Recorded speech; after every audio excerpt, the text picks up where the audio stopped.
Welcome everybody to another episode of Outwired. We are back after, did we have 1 week off? I feel like it was 1 week off. We were at the glamping show together. We tried to do a live show from glamping. It ended in total disaster because the Wi-Fi didn't work outside. But like we did get some good video content. I don't know where I'm going to put it or how I'm going to publish it or what I'm going to do with it. But like it was pretty good. And then we realized we were out of time. Like, and that's still like the glamping show was too short, man. Like it was too short. I think maybe it was just because I was running around doing too many things and trying to be in the sessions and exhibiting and outside looking at the things and doing the shows. And like, it was probably just a me problem, but I just feel like there should have been more time. Yeah, I kind of feel like it would be better to have that extra time just with some large blocks carved out just for networking. Yeah, networking is for sure missing from the piece of that puzzle. Like the Taco Tuesday thing that American Glamping Association and Ruben did was great. Like I put together the little thing, but there was only like 75 people at my thing. Like there was 125 last year, but still, like I'm not the official guy who should be doing this. Like I'm happy to do it, right? Right. Like, I mean, the only people that are coming to my thing are like the people I'm walking around talking to and being like, "Hey, come to this because I know you." Or they stop by my booth at Insider Perks and they're like, "I'm like, hey, there's a thing going on tonight. You guys should come." And so we're able to recruit like 75 people that way. So clearly there's a desire for people to go networking and right. Absolutely. Everybody's just breaking off in their clitches or niches or clicks or whatever the fuck the word is. Niches, yeah. And which is fine too. Like I understand, like, I mean, I go to a show and I want to connect with people that I haven't seen in a while, right? And so there's always going to be space for that. Not everybody goes to the bar, Ojai or KOA or whatever else. Like you break apart and do your things, you do your business, you network with people you want to talk to. But like there were so many people at that show. I mean, not maybe as many as last year, but there was. Did we get it? Was there official attendance numbers? Did they release anything? I haven't seen any official attendance numbers yet. Yeah, I don't know how many people ended up coming. Like it was certainly not. It was crowded. I think it's. Would you agree with that? Yeah, but it was down. I think it was down. But it was down. Yeah. But I don't think that's Emerald's fault at all. I think that's I think that's a consequence of like, again, we try to stay neutral in politics here, like tariffs are tariffs. The Europeans, some of them perhaps are not as happy with the United States. Some of the Canadians perhaps are not as happy with the United States. That was visible in the fact that a lot of the overseas vendors did not bring their cabins to exhibit this year. So we had less vendors outside, but there was still plenty of vendors, right? Like I don't take this as a knock on the show. We're just comparing year over year, but it's not a David Course to Emerald issue. Emerald ran a great show. It's just the consequence of what's happening in the world today. And whether you support it or not, facts are facts.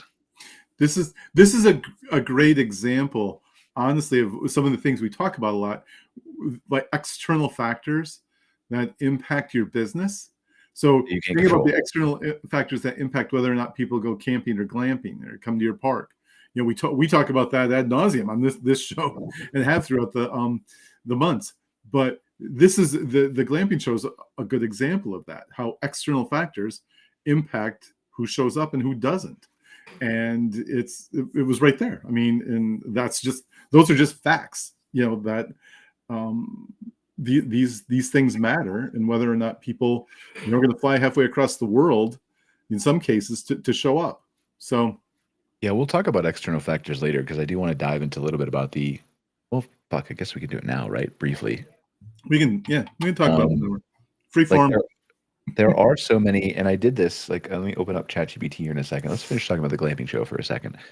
I think that I was saying this in Fireside Chats earlier, like, I think I expected a change between David Course and Emerald. I don't know that I could tell you that before that I went there that I would expect it to be better or worse, just different, if that makes sense. But it really wasn't to me, other than the attendance changing. Like it was They had like a good set of educational sessions. I like wrote in my little opinion survey afterwards that I wanted to hear more from a couple people. Scott, your name was in one of them, right? But like I feel like the operators that spoke were brilliant, like the Bolts and the Honey Treks and Ari from Vermont. I keep forgetting Ari's last name. I have a phone call with him on Friday, so hopefully I'll remember his name before then. Um, but like so those people are brilliant, right? And that education has to be there. Like that's a big critical piece of the glamping show. But I think there's just an opportunity to do like the basics that they did on Monday, which was great. The American Glamping Association did that as part of their pre-show workshops, the basics of getting funded and running a glamping operation, and that's important. I think that needs to be part of the main conference program. I agree. Yep.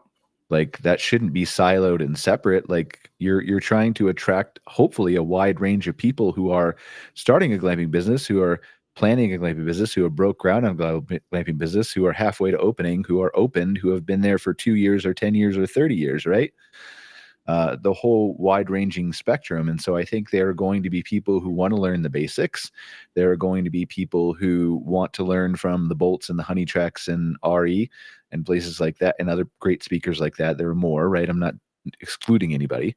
And then there's a track of like, well, how do I practically use AI in my business, for example, right?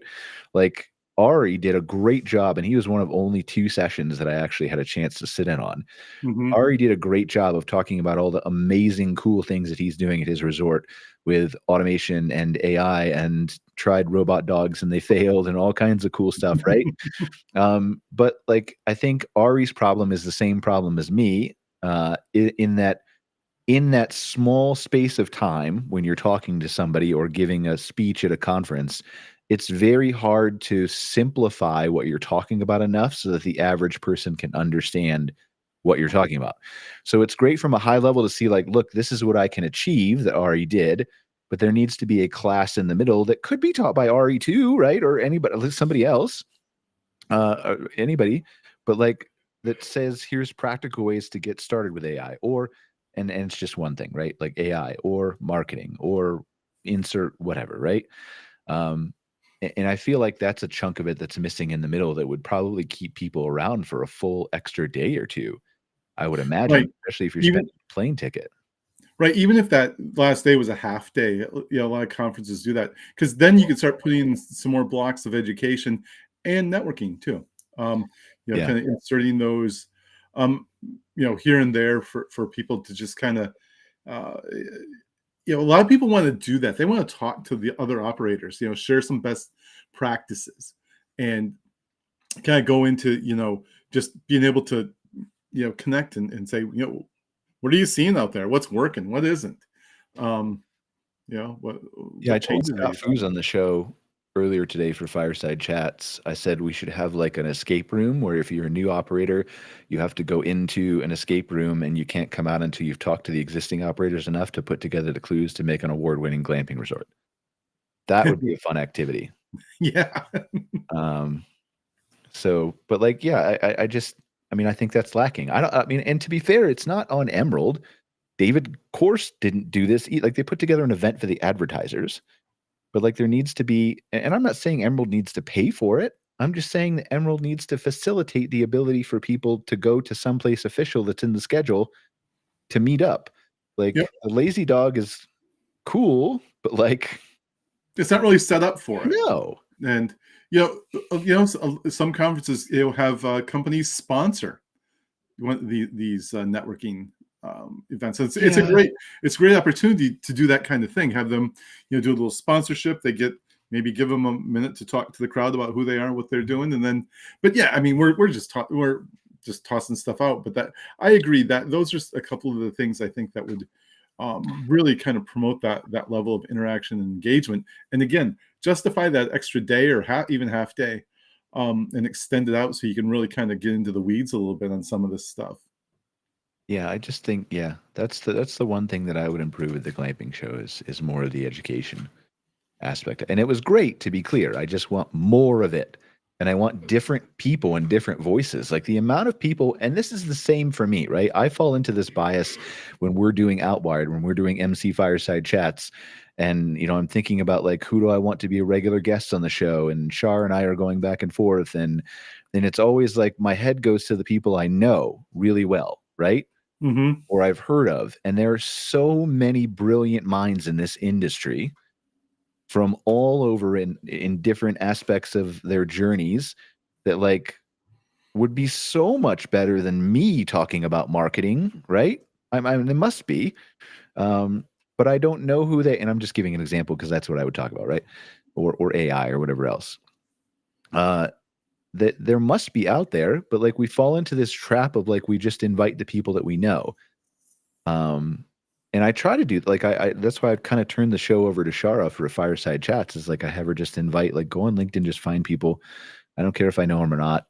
And then we'll pull like that's how we end up with some of our recurring guests is we'll like the people who come on there and they're really talkative and conversational and know a lot of stuff. Then we'll invite them to be recurring guests when we have an opening slot.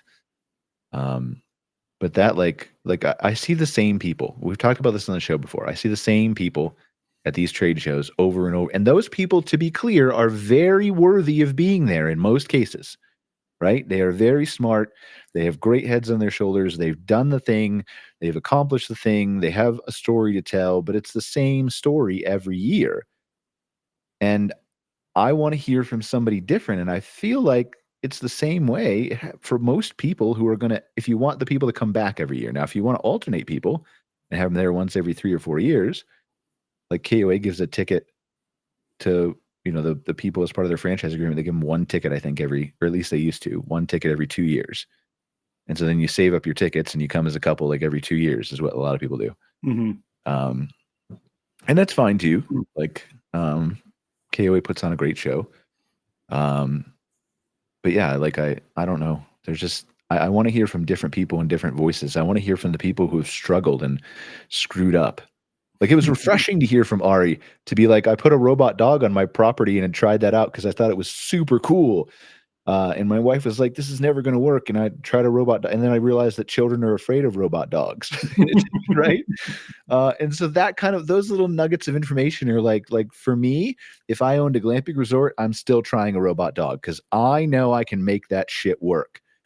But to just have that be like I tried it and failed and maybe here's a different approach or somewhere I would do it differently or here's the lesson I learned or whatever. And I know that I'm sure that the Bolts were doing this and I'm sure that the Honey Trek people and Mike were doing this. Like I'm sure they were giving those lessons, but those voices are brilliant, but just one, not even a handful. I was going to say they are a handful of dozens of really intelligent, brilliant people who should be up on that stage. I agree. And there's so many good voices out there, people with great experience and great points of view.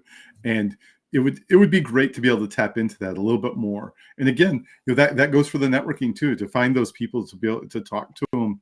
And I think of some of the conferences I've attended with campground owners, and some of the best feedback and information I've received from just from a research perspective, because I'm always trying to listen to people and talk to them about what they have going on, was in these casual conversations where they start talking about what they've been doing and what worked, and some of these things, whether it's staffing issues or activities and things they've done to get their guests engaged and stuff. And it's really interesting because everybody out there has a story to tell and they have something going on, and those are the takeaways I always love to get is just those kinds of interactions, those real on the ground experiences.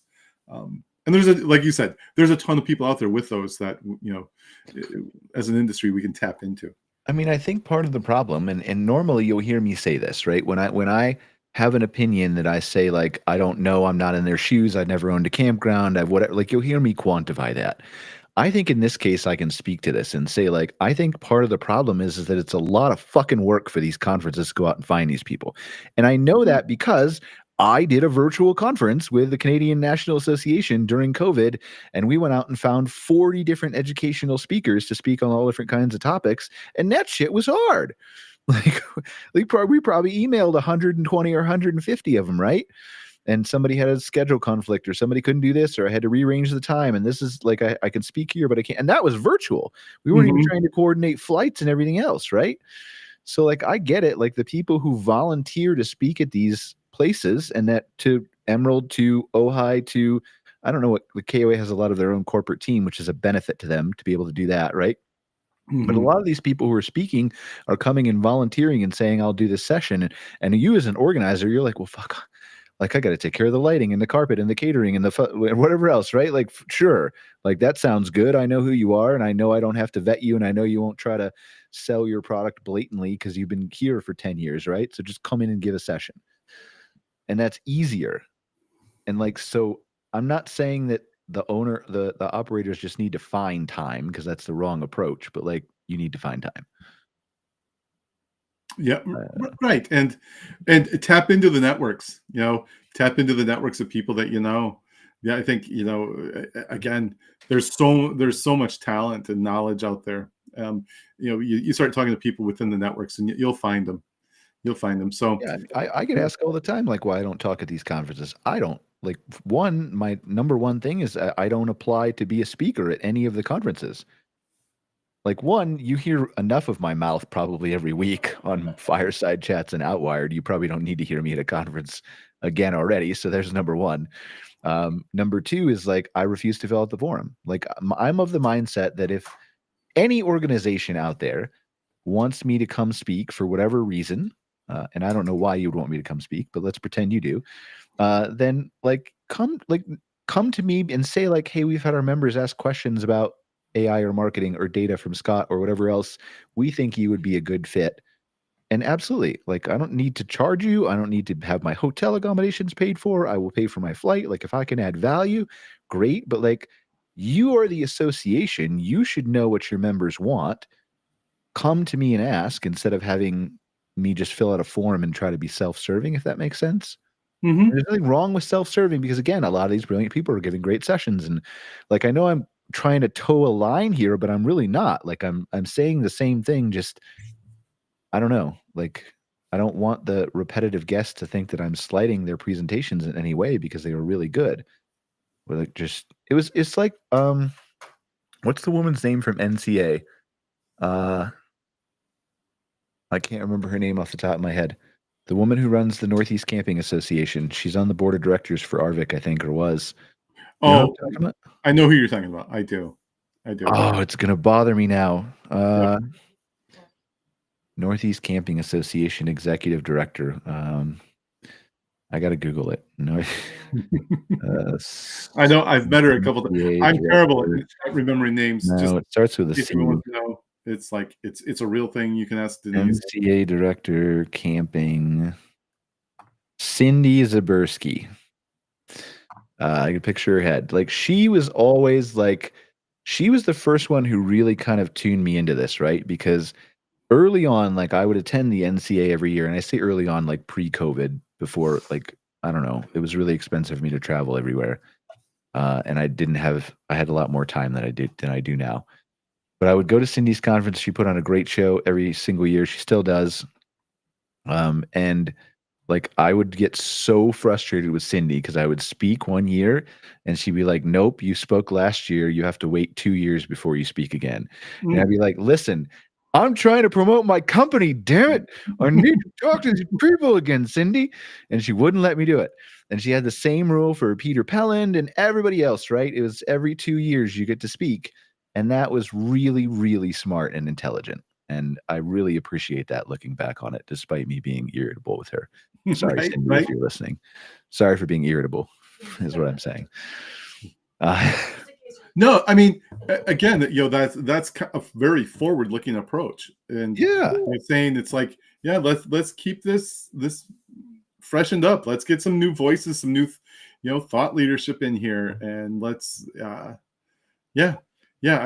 I think, we did a show about kind of the anti-conference, which yeah, honestly was one of my favorite shows. I love that. I absolutely loved kind of, you fed some stuff into AI, looking at some of those approaches. And I think about that a lot, how just some of the things that came up in there would be so cool and could, really, liven up and make things, again, I'm not criticizing the glamping show either. I just want everybody to No, know. yeah. I had a great time there. It was incredibly valuable for me. And no, we're just having this conversation about, again, if you're going to extend it a day, there's some options. But anyway, that kind of stuff where, getting things really interactive and getting people, actively involved, and it's hard. I mean, you're managing, I don't know, 700 attendees approximately, I think they get per year. That's a lot of people. And, all the, and that's outside of all the vendors. So it's a heavy lift. Emerald does a good job. I've spoken with them a lot. I've done work with them for their Overland Expo, and doing a report on overlanding, and they're busy. They're really busy people. And they had really good directors too. They had a set of co-conference directors. Was it Stephanie Curtis Rowley? Am I pronouncing that right? Yeah, and Sarah Riley. Yep. Who, like, I would have loved to hear more from, like, no knock to Stephanie. I just didn't talk to her enough. Like, I talked to Sarah a few times and she was on the show. I would have loved to hear more from Sarah Riley about her experience in the industry from the UK and all that. Like, I feel like that woman has so much interesting knowledge to share that, like, she needs to put her up on stage and give her a mic and let her talk. Some of those people, those people, right? You just need to put them up on stage and let them talk, and you don't need to come with a PowerPoint. You just open your mouth and whatever you say is going to be smart. No, she's really good. I've been on Sarah's podcast, and we've had some great conversations. She is very, very knowledgeable about the industry, and she could have definitely done her own session. Just I think she probably didn't have enough time while she was running around doing the director thing. But I still have this thing looking for that article. But do we want to talk about? Let's talk about that later. We'll save that. Do we want to talk about that for now? The things that impact the change. I don't know. Like, I feel like I want to go negative right away. Should we go negative right away, Scott? No, let's wait to go negative. Wait to go negative. All right. And then we could recover. But all right, so we have a lot of stuff to talk about in the world of AI. But before we get to that, what happened besides the glamping show in your week, Scott? I'm gonna have some. I haven't been home quite a week. I want to have some whiskey while you talk. This is Dunville single malt Irish whiskey from Belfast, Ireland, Northern Ireland, Belfast, Northern Ireland, PX cask. I bought it here in Canada. It's like one of the only ones that I could find. Had some really good whiskey in Ireland. Apparently, it's not available overseas. But anyway, I'll be drinking that while you talk. So please continue. It's a tubular. Love that can. Nice. It's from Orono Brewing in Orono, Maine, which is where the University of Maine is located. Very cool. So yeah, my week, since I got back from the glamping show, it's been kind of a blur. I would say, I think I've talked maybe on here before about the drought. We've had we are in the official, that's the word for it, severe drought here. We've had less rain than Phoenix, Arizona this summer. Really? Yep. And it's yesterday it was 90 degrees here. Do they have a reason for that? Like, is there a reason for? It's just that these systems are just like sitting over us and they're not moving. But since yesterday, we got 2 inches of rain. So it rained starting last night, and it rained a lot. We got like 2 inches of rain. So that's, to me, it's very, very important because we've had, just in our general vicinity, 300 people have had their wells go dry. And wow. And the thing is, we need to have the water before the ground freezes, because if you enter winter with in a drought, you're going to stay in the drought till spring at least. So it was a bit of a relief. We still need more, but that was kind of the big thing. A lot of people, it's like you, and the reason I bring this up, by the way, is how it impacts us in our industry is the idea of weather. We talk about weather a lot. People are, and this year, if you came to Maine to camp, you were pretty much guaranteed you were not going to get rained out. So It's good, right? I mean, seriously, you weren't. Every weekend was beautiful in the month from July up until now. I mean, it's not rained on the weekend at all. So, but I did speak to the campground owners locally and asked them how their summer was. And they said that for them, camping was down, but they do river trips and canoe trips and stuff like that was way up, like best year ever. So they're happy because they're meeting their revenue goals, but it's because of the river trips. The camping component is still a little bit stagnant. A lot of the day trippers, and we've heard that from other people in the hospitality industry here, that even the hotels, resorts, did not have a really good summer, even though we've had this weather that's perfect for outdoor rec, really. But it's all day trips. It's a lot of day trips this year. What's your early prediction for 2026? For 2026? Yeah. I think whatever you say is going to be wrong. I'll predict right behind you. So whatever you say, whatever I say is going to be wrong too. I think 2026 will be flat. I think it'll be flat. I think it'll be a lot like this year. I think 2026 will be down 5% average across the board. Okay. Unless something changes with policy or government, like I said, we're going to be wrong, right? And that's part of the stuff. Like, we don't want to spend the show talking about this because we have so much to talk about with AI, but that's part of the economics of it, right? Is like I shared with you before the show started a report about British Columbians and how 40 to 50% of them are cutting back on food, and like it's rough out there. And I think there's sometimes this disconnect between, and fuck me, there's a disconnect between me, right? Like, and I like, I'll say that, I'll own it. Like, I don't want there to be a disconnect, but I don't understand what it's like to look at the price of a tomato and decide that I can buy it or not. I grew up that way, right? But like, I'm not in that position anymore. But so I think there's a disconnect between the people who, like, you expect to still go RVing and camping and what they can actually afford now, and the fact that that's going to get worse, and the fact that we're probably going to see more layoffs start to come. I think participation numbers will be flat. Revenue will be down. So if we want to qualify it that way, yes, I think what you're saying. Yeah, I'm talking about revenue. Because I do think people will still get out. For sure. Trips are going to be shorter. They're going to be, again, shorter trips, closer to home. Much more. I think what you're going to see is a rise in tent camping again. I've done some modeling on this, kind of looking at what it costs people, like say a family of 4 for a weekend. Tent camping is still very achievable. So a family of 4 can travel from Boston up here. If they bring and cook and prepare their own meals while they're here, they can have a nice family long weekend vacation. Yeah. For substantially less than it would cost to stay at a hotel. Because you're right, camping is cheaper, right? Yep. But like, we're not talking about RVing, we're talking about camping. Correct.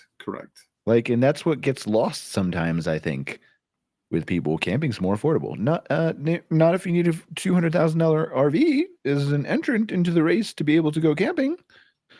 It's correct. Not. So, right, unless you're an existing owner, Sure. Maybe your RV's paid off.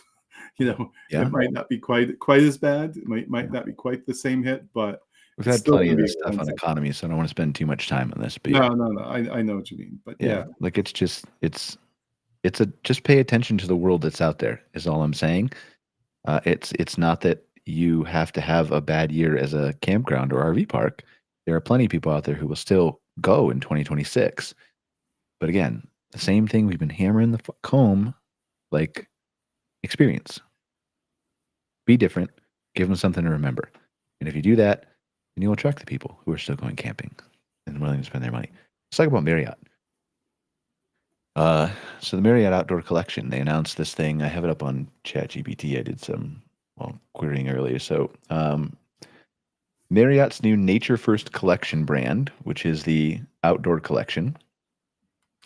No, you don't have to share right now, Jessica, but that lets you earn or use Bonvoy points at cabins and boutique outdoor hotels, launched alongside a new outdoors search hub that organizes trips by activities, hike and glamp, ski and surf. It's interesting to me, like Scott Foos was reading this on the show earlier, and I haven't looked at, I probably should just pull up their website at some point, but he said they have that category, hike and glamp. They put hike and glamp together. So it's really interesting to me how they've basically taken the word glamp, and that's the only place that they use glamping that we were able to find on their website. Right? But they've put hike and glamp together in such a way that it almost feels like glamping is more roughing it, because you associated it with glamp and hike, whereas outdoor collection, outdoor hospitality, outdoor, what they're doing, Bonvoy Outdoors, is higher. Does that sense come across to you, or am I just making that up in my head? No, I think you're right. Yeah, absolutely. It's interesting that it is not forward. It's not the forward position. They're taking on a different positioning with this brand. Yeah, they absolutely are. Let me pull up. I'll see if I can pull up the website here. Marriott Outdoor. I'm typing it with one hand. We'll see if I can do this. Outdoor collection. Bonvoy Outdoors. Okay, you can share the screen now, Jessica. So this is a video that plays on top of the page. Again, oh boy, that guy did you see that guy's bottle in his hand, man? That was a whole bottle of wine he was chugging from. Good for him. Not just for hiking all the way up there, right? With that bottle of wine in his backpack. That's heavy. Yeah. So like, again, outdoor destinations, right? This is the same thing outside of take away the little cabin accommodation and take away the hotel. This is basically like a Go RVing commercial, because there's no RVs in those either. So there's like maybe one in the beginning of a Go RVing commercial, and then everything is outdoors, right? And so that is really interesting to me. And I'm thinking about this in real time, right? Does this shift the way Go RVing markets? I don't know. Like I've always been a proponent of like, you need to show more of the RV and the Go RVing stuff. Am I correct? I agree with that 100%, because people, they want it. It's the association. You're bringing the two together. It's like you need to bring that together. It's like, yeah, it's getting you to these places to do these things and show that, demonstrate how it works. It's in this here, what they're doing is, when we started originally talking about how, some of the reasons some of the hotel chains were getting into glamping was because they saw the threat not coming from, it wasn't that like they were trying to steal campers. What they were trying to do is prevent their own guests from, the attrition over to glamping from the leisure traveler. And so we've always seen glamping as that step, between the leisure traveler, who typically will stay at a resort, and camping. So it's kind of right in the middle. It was a smaller step for them to do that. This is even in between those two. This is a smaller step from the resort to the outdoors. And so what you're seeing them do is like, this is for their guests. This is for that leisure traveler. This is not even for the glamper. This is fascinating to me. Go back and share this again, Jessica. This is fascinating. So you scroll down the website. Here's Marriott Bonvoy Outdoors.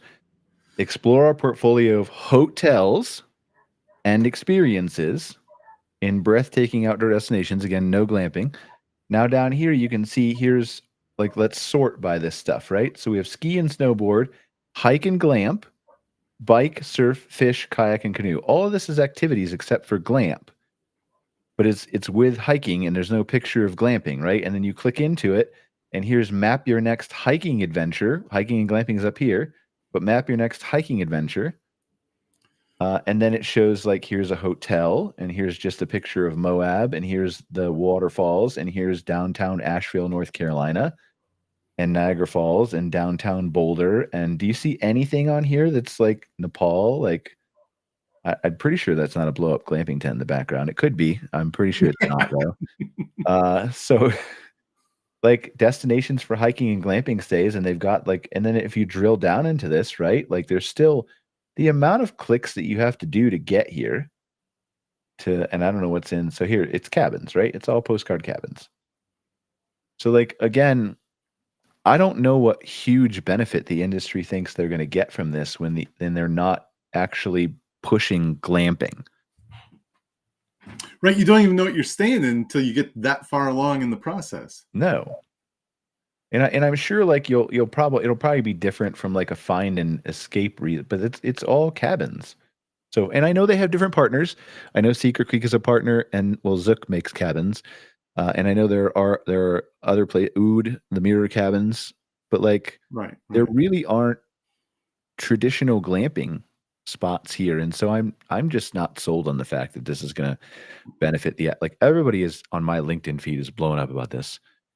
And it is great, to be clear. It's a great thing to see Marriott come in and embrace outdoor hospitality. We want more people to be connected to nature and the outdoors and all that kind of stuff, right?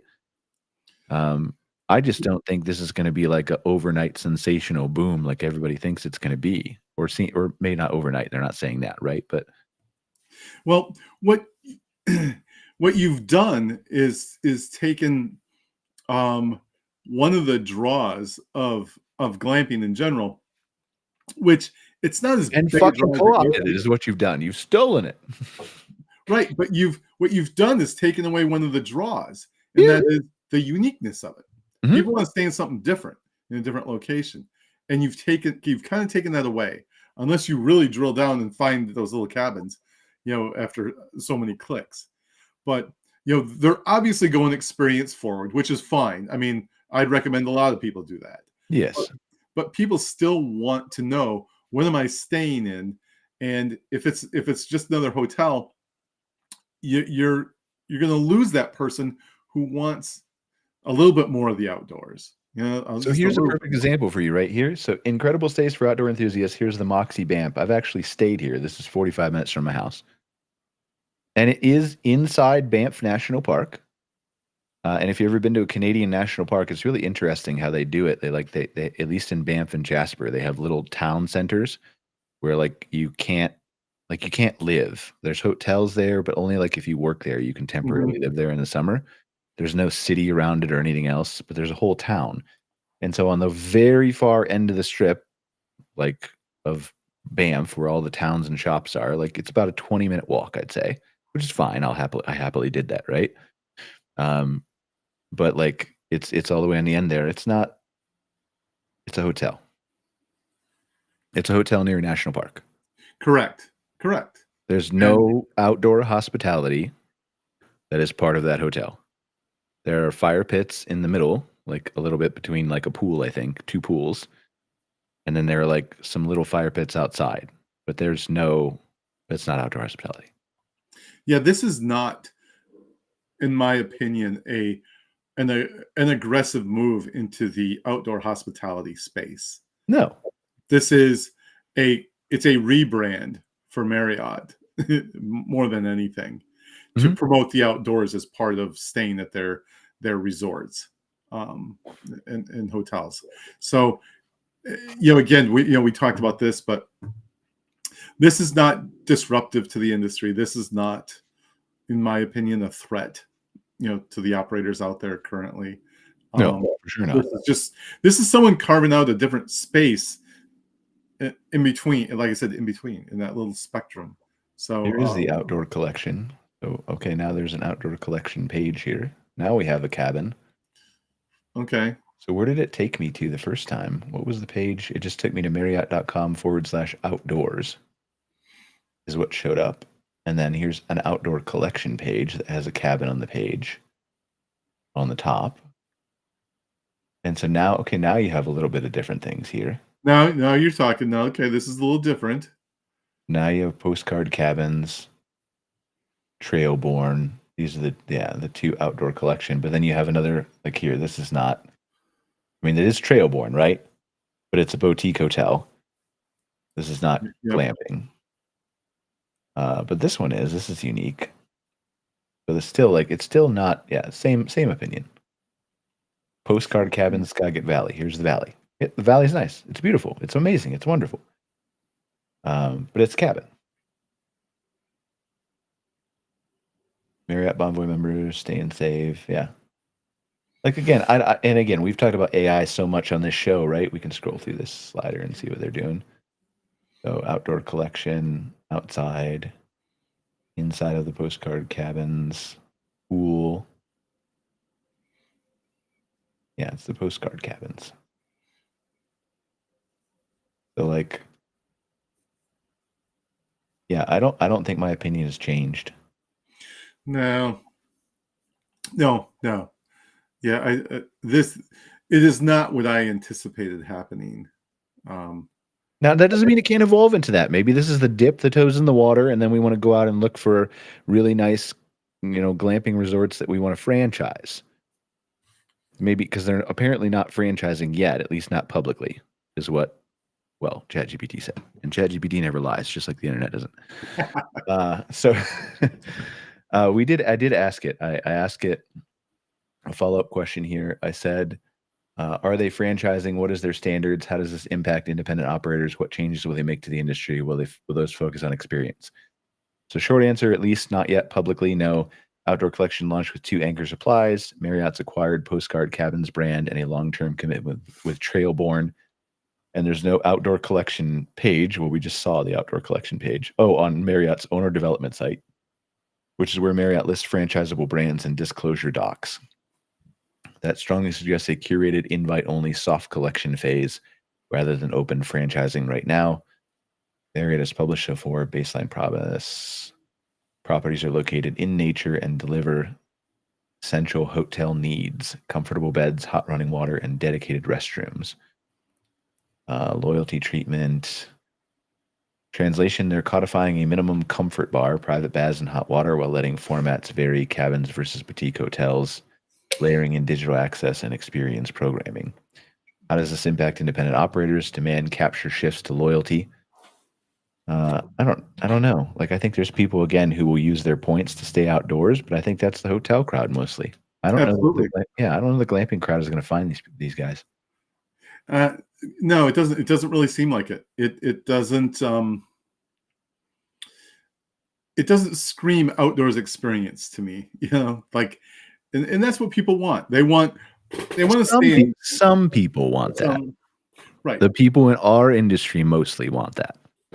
Correct. And that kind of crossover person, but again, this really, like you just said, it appeals to the hotel guest. That's who they want it to appeal to, and that's what it's going to appeal to.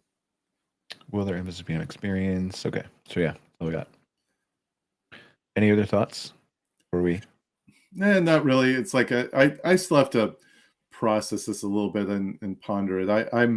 I'm not overwhelmed by it. I'm a little underwhelmed, I would say, at this point. Yeah, and then there was another one. Hilton launched one too, Outdoors by Hilton, that came, I think, probably the same time. Outdoor Collection by Hilton. Hilton continues rapid expansion of lifestyle portfolio by the launch of Outset Collection by Hilton, which is kind of similar, same thing here, right? Like the first hotels bookable in November and more than 60 in development. New upscale conversion brand adds flexibility. Today launched Outset Collection, the company's 25th brand and 8th in its growing lifestyle portfolio. The new brand underscores Hilton's dramatic growth trajectory and focus on offering by consumers with an increase in guests looking for boutique hotels with independent identity and experience. That's not even, like, again, like nice bed and breakfasts. Like that looks like a bed and breakfast to me. Which is cool, to be clear. Like, I stayed in some of those in Ireland. They're great. Yeah. I don't know. Anyway, okay. Let's we got so much to talk about in the world of AI. Yeah, you can unshare. You got a bunch of videos we're going to share. Fuck, where do we want to start? Do you have anything else to add to anything before we go in deep dive into AI? Because there's so much shit that's going on, Scott. There's just a lot going on in general. No, I think we covered the glamping show pretty good. I think we do this Marriott thing. I think World Hotels, Best Western, they were at the glamping show. They had a booth there. I spoke with them, just kind of put a cherry on top of this conversation, and they said they were incredibly busy based on the activity that they had there. I know their models are going to, at least from what I understand, is going to be a little bit different from what we see from Marriott and Hilton, where theirs is a straight franchise model, and they're looking at having their franchisees basically develop their properties, as well as they want to purchase some existing properties. So they may be looking at much more of a purchase type of model in their approach. And I know that they've talked about that, looking at a certain bandwidth of property they're looking to acquire. And that's kind of how they got their start too, is by acquiring properties that were already fully developed. Yeah, I don't know. I'm sitting here thinking, like, I probably shouldn't say half the things I think out loud, and I don't, but I'm sitting here thinking, like, why even try to rebrand it to glamping? Why not just call yourself a hotel and make yourself an outdoor experience with tents or yurts or whatever else, and just take advantage of the people who already know they're looking for a hotel? Right. And that's essentially what, Marriott and Hilton are doing. So it's experience forward, which is great. We've talked about experience ad nauseum for the last couple of weeks, it seems, but for quite a while now. And that's good for them. They're doing it the right way in terms of communication. It's an outdoor resort. Just call yourself an outdoor resort. Why do you need to be glamping? Why do you need to invent any word? I don't know. Exactly. The glamping word doesn't even need to exist in what they're offering. But does it need to exist in our industry either? Probably not. There's an argument to be made. Yeah, I'm not saying it's the right argument. I'm just saying it's an argument, a point of view, right? Because most people don't know how to define glamping. For 2 years in a row at the glamping show, we interviewed people and asked them how they define glamping. And most people just don't have a very nuanced view of it. The words may have changed a little bit this year from last year, but it's essentially the same thing.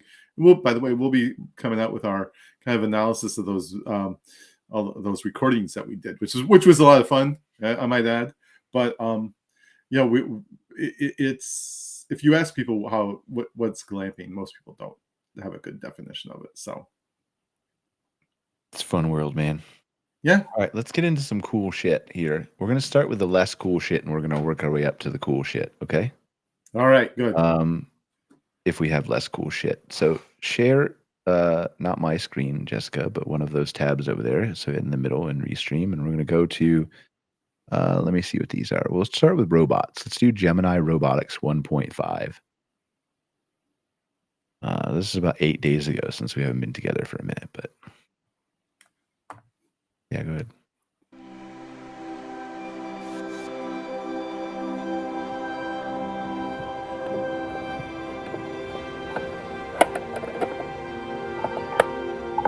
Previous Gemini Robotics version has been tested over and over and over again to put this banana into the bowl. This is a very simple task. I'm going to switch the model here and make the task slightly more challenging. So this is Gemini Robotics 1.5. Aloha, could you sort these fruits into color matching plates? Sure, I can certainly help you do that. Put the green fruit into the green plate. We enable it to think. It can perceive the environment, different colors of the object, different colors of the plate. It would think step by step and then finish this multi-step task. Put the banana into the yellow plate. Although this example seems very simple, the idea behind it is really powerful. The same model is going to power more sophisticated robots like a humanoid to do more complicated daily tasks. Hi, Apollo. Can you help me sort my laundry, please? Sure, I can help with that. Put whites in white bins and the darks in the dark bin. Beautiful, okay. Cool, so this model is able to think while it acts, and I can actually read its thoughts as it's doing the task here. So I can see right now it wants to put the dark blue plants in the black bin, which it's doing, which is great. And then let's see what it does next. Now it's trying to pick up the white cloth with its left hand, which it's doing now. And then it's gonna do that, and I can throw in a bunch of other clothes for it. And it will just keep going until, it gets sorted all the laundry. So let's see, it's picked up a red t-shirt, and it's gonna put it in the right bin. Cool, it does that. A few months ago, we could only pick one item and put it in a bin. Now with thinking, we're able to ask the robot to chain a whole series of tasks together, and it's completely end-to-end. The thoughts and the actions are interleaved. I can see it running in person, which is really cool. Let's see what it does with the white cloth here. It's still trying to go for, okay, so here it's seeing, it said adjust the black bin a little bit so I can pick up the cloth. So this is really cool. We didn't really train it to do this explicit thing. So these kind of thoughts just emerges during inference, which is really cool to see. And it's super reactive. I can now switch this up on it, sorry, Apollo, and it knows that I have done that and it will react. Cool.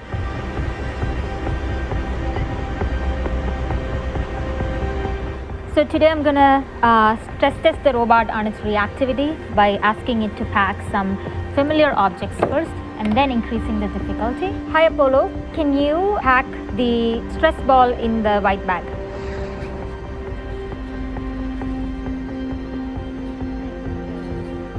Each time I'm placing the object at a slightly different location, and we are kind of seeing whether the robot has some degree of active perception and whether it can kind of react to different placement of objects. So it kind of shows that it's not hard-coded. We can react to different situations within a domain that it has seen. I'm going to introduce some objects. Okay, so just the point here is just this is the software running behind it. This stuff continues to get more advanced and more advanced and more advanced and more advanced. And it looks like it's running really slow because it is, but it's a testing environment, right?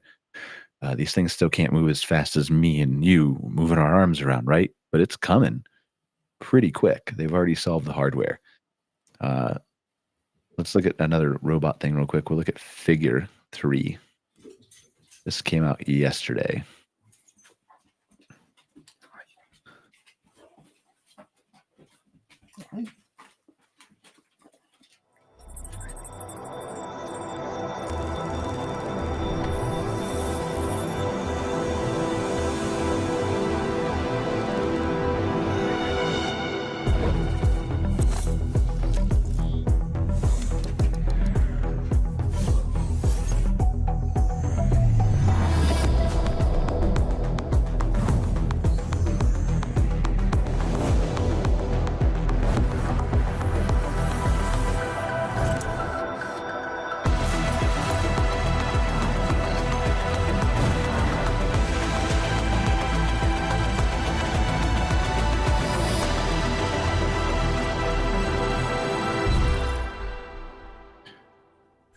So this is we've played videos for figure before here, right? But this is just another next evolution of their next robot that's been coming. They've been working on. This is the one they hope to put into mass production next year. So I don't know. Put a realistic prediction on it, Scott. When do you think you're going to be able to buy a robot? Will you buy a robot? I probably would just to help with some basic tasks. Honestly, just because we're busy, we run out of time, in the day. It's kind of like anything else. We talk about this as what the technology provides you with are the tools that free up your time to do other stuff. And if it's work, you can use your own, free up your time for other, kind of brain power related activities. If it's around your house, it's so you can take care of the basic tasks, and then you can focus on bigger picture stuff. So yeah, I would consider it. And a realistic estimation, 2 years probably before they're. I just wanted to hear from a non-techie person what their expectation was. I mean, the way I see it, it's just happening so fast. That's what makes it hard because part of me thinks it's like 6 months. You're going to start. I think it's going to be closer to 3 to 5 years. I think you're going to be able. I think you're going to be able to buy one next year. The question is will they not be sold out? And they will be. Oh yeah. It's Okay. the manufacturing capability that's going to slow it down, right? Mm-hmm. Eventually, you'll get to the Jetsons, the robots building the robots, or was that maybe that was Star Wars? Star Wars is what I'm thinking of, the robots building the robots. But yeah, it's gonna be a fun world. But like more of this stuff, like OpenAI did their Dev Day and released Agent Builder, and like there's a lot of stuff that like you should just go research and look at. But this stuff is just gonna make it easier and easier and easier for companies to automate tasks. And Anthropic and Claude did studies and showed 77% of the things people are using stuff for are to fully automate tasks, not to augment human beings and have them use AI. I'm just the messenger. Don't shoot the messenger. But like this is right. This is happening, guys. All right. What's next? Let's do.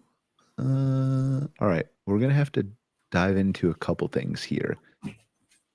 Let's do the crazy design, experimental way to design software first, because that's going to be one that we'll mess with.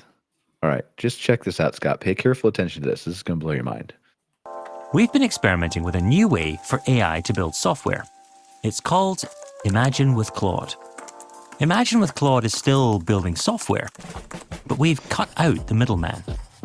Instead of writing code that describes this text box, Claude just makes the text box. We've given it access to software tools that construct software directly and substantially faster. Here, Claude isn't writing code in the standard way. It doesn't have to plan it all out in advance. Instead, it generates new software on the fly. When we click something here, it isn't running pre-written code. It's producing the new parts of the interface right there and then.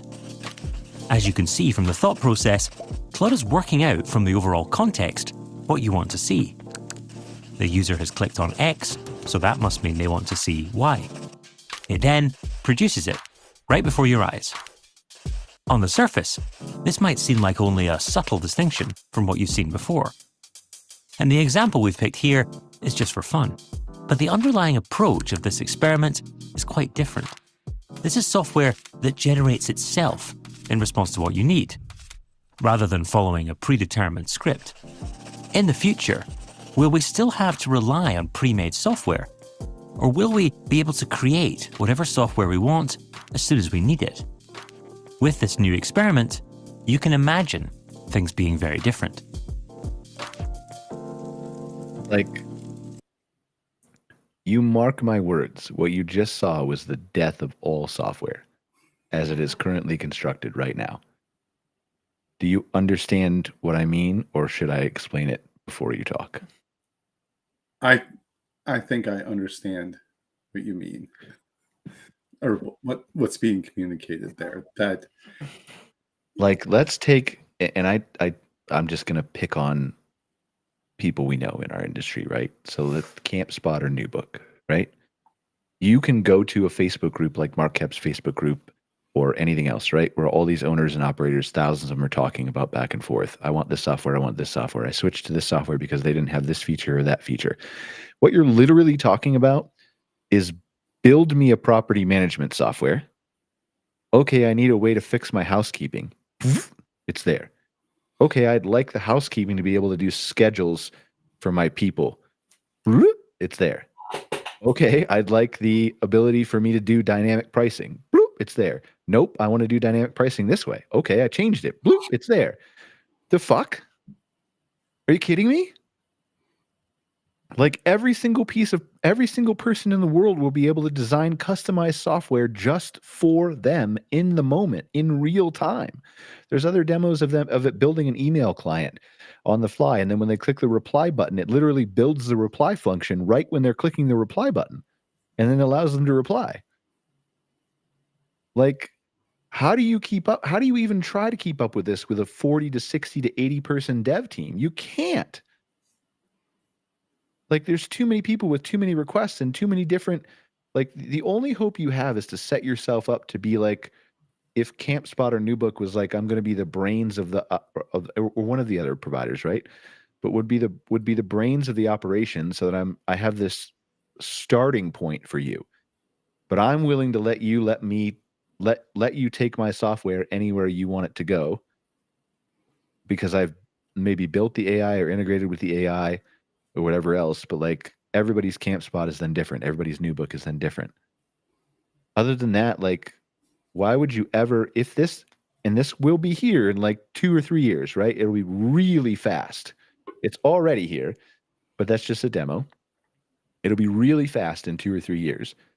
And so at what point then do you ever like imagine, whether it's a CampSpot or a new book or a HubSpot or a Gmail or whatever software you're talking about, right? Why would you ever want to go and submit a ticket or feature request for anything when you could just be like, I want that. Okay. I would use that today. I'm as I was watching that, I was like, oh my God, I could totally use that. Like are you fucking kidding me? Like I can't. I'm understating what this is, Scott. Like I'm understating what this is. Turn on your computer, turn on your glasses, your AI glasses, turn on your smartwatch. I want to see an application that tells me what time sunrise is. Boop. Everything, like the era. Okay, you're old enough, and so am I, to remember this, Scott. The era of ever since computers came out, right? You've had to learn something.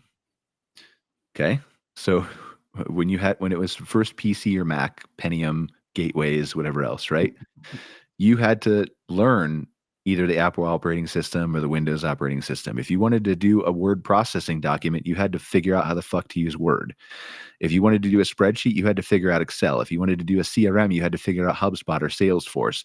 There's a learning curve to everything you have to do, which is why we have a ton of people who specialize in that software, in building it and making it easy to use and prioritizing the user interface and adding features and functions and listening to customers and all the shit. And it's why there are so many people who need so many experts to do the things for them, because it's fucking hard to learn HubSpot and this and that and this and remember it all. It's hard. And so that's what you've always had to do since the personal computer was invented. Learn the new piece of software thing that you needed to do, right? Mm-hmm. That is done now. Everything that you ever want and ever could imagine is about to be able to be spoken into existence. I need you to develop me a word processing document that it'll just create the word processing document. It will gather all the research. It will write all the things. It will send, like, you don't have to click, point, export, do fucking anything. Like, do you understand how much that changes? Like, everybody in the world will be able to operate all technology just by talking to it. Do you know how profound that is? And do you know how many jobs that destroys? Right. Like, but how much easier our lives would be too? Yes, for sure. But on the way to there, like, I don't know. I still struggle with this every week, Scott. I don't know how people look at this and they're like, oh no, that's fine. Nothing's going to change. That's totally fine. Don't worry. Yeah. We'll just keep doing the same thing we've always done.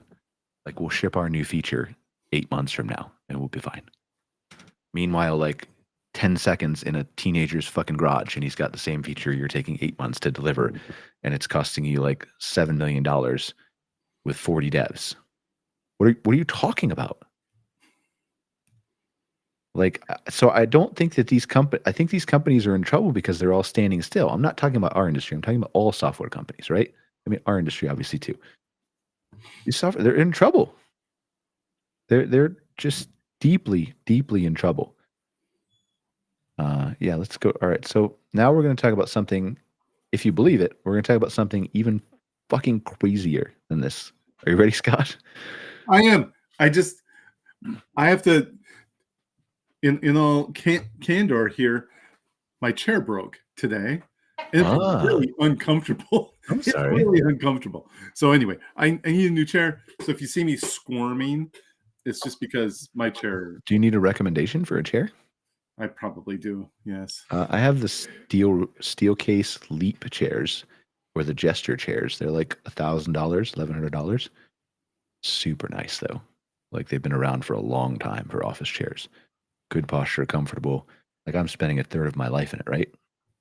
Yeah, that's kind of where I'm at, all day in the Yeah. broken chair, and it's not working out well for me. So, All right. We are about to, I don't know. Maybe we're not about to do anything. We just showed the software video, and probably like fully half the people who are watching this are like, yeah, that's fine. Nothing's going to change.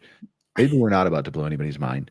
We're going to try. I can say, just from a less tech, I mean, okay, to show my age here, I've been working with software from the days, like I can say that the lab I worked in at the University of Connecticut, we had the first PC ever at the university, and I pilot tested PC versions of software. I've taught myself dozens and dozens of software, and I've always tried to work with companies, give them feedback. I remember when there were classes at like colleges on just how to use Excel or Word or whatever. Remember WordPerfect?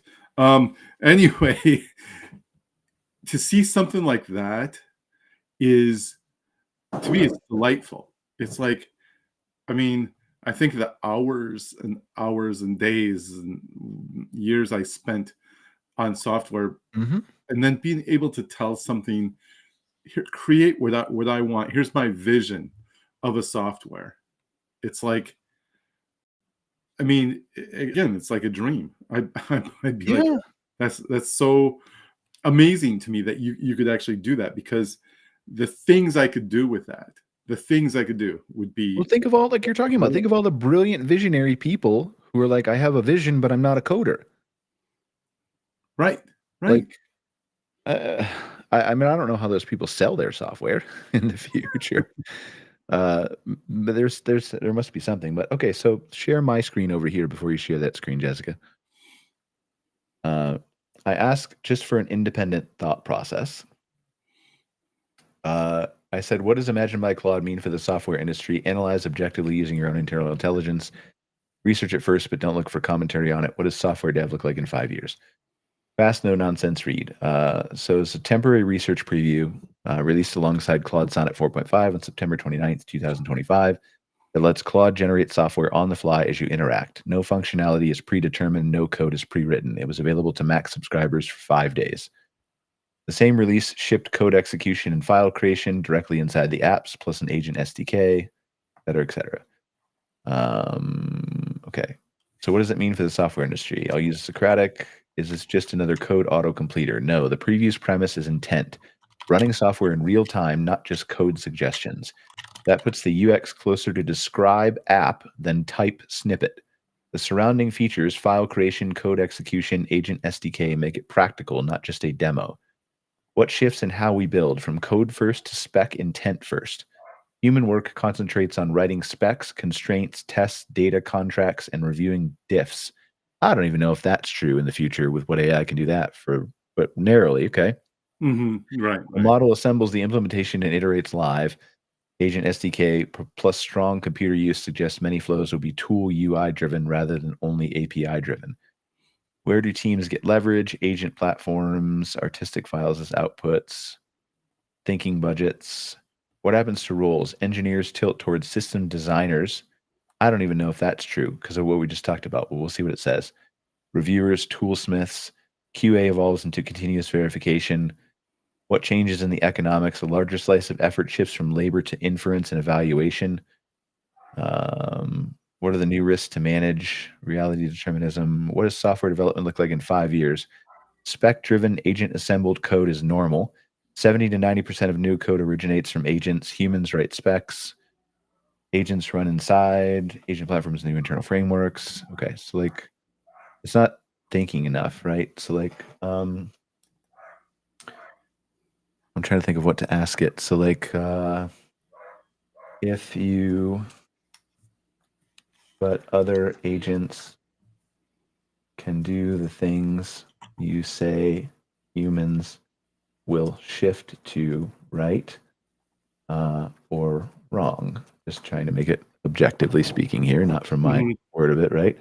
And if every person can create their own software with typing or their own voice, is what I really like. This is the problem I have sometimes with the AI searching the internet, is it will go out, it will find blog posts, it will pull back what other people say. Like, I'm mostly interested in the internal intelligence of the AI, so I'll frequently tell it, like, do not search the internet. Do not, use your own internal intelligence only. Yep. And I want to know what it thinks logically from its alien intelligence or whatever you call it, right? Because it's way smarter than me or any of those bloggers. Short answer, yes, agents will do a lot of the new human work too, just not all of it, not everywhere. Here's the clean background. Can agents write specs? Can agents generate test evals? Can agents build the tooling? Can agents handle governance? If everyone can just speak or type and get software, then what? 3 things happen at once: the explosion of end-user software, agentic spreadsheets. Individuals will spin up working tools from voice or text. Great for velocity, terrible for shadow IT. Expect central platforms to sandbox, meter, and log these creations. Platforms impose rails. Enterprises won't allow free-range code. They'll give employees constrained canvases. Work shifts from building to deciding. Most people won't be developers. They'll be editors of intent. That's interesting. I like that. The scarce skill is framing the problem, picking constraints, and judging the agent's plan or output. 5-year outlook. Autonomy levels, internal low-risk tasks, agents at level 3 or before. Propose, implement, self-test, auto-deploy. Origin of code, 70-90% of net new code authored by agents. Quality control, test generation, and eval suites are agent run. So are humans replaced by agents even in their new rules? Partially, where outcomes are cheap to be wrong about. Where outcomes are costly, security, safety, brand, legal, humans keep the pen on. I agree with that. Okay. Objective selection, what to optimize, constraint setting, trade-off rotation, accountability. Agents will do most of the doing and much of the deciding, but humans still own the deciding what matters and the bill, which I agree with. That's completely fine. The problem is the number of humans that we need to decide what matters is way, way, way, way, way, way, way, way, way fucking smaller than the amount of people who do all the things that they do today to get software done. That's the problem. That's the thing that nobody's talking about. Yes, AI will create new jobs. It will not create 1 to 2% of the jobs that we have now that are new. So, like, those people who know AI and are good at that stuff and are embracing the technology and roll with it and can change and adapt and learn new skills are going to be fine. They'll be part of those 1 to 2%. Right. Yeah, exactly. But it's small. Yep. Yeah. That's what I think. Just, I really care about people, Scott, so much. And I just wish they would just start learning AI, please, please, please. I don't know how to beg anybody even more, man. Anyway, all right. Let's go to the crazy thing. You ready to be blown mind even more than all this? right. Hopefully I'm ready. Hopefully. All right. We're going to watch not that one. That one. Yep. Okay, now before she plays this, Scott, okay? Play it for a second and I want you to pause it. I'll tell you when to pause it. Okay. As you watch this, okay? You know what Sora is. We covered it in the show, right? Yep. Okay. This is Sora 2, released last week by OpenAI. Literally, and I'm emphasizing this to the most degree possible I can do it, Scott. Literally everything you are about to hear and see, every single fucking thing was generated by Sora 2. Okay? You have enough time for that to sink in? Okay. Okay, here we go. If you talk, I'm going to be skeptical. Yep. 1 year ago, Sora 1 redefined what was possible with moving images. Today, we're announcing the Sora app, powered by the all-new Sora 2. It's the most powerful imagination engine ever built. And it's packed with new features. I'll pass it to Bill for more details.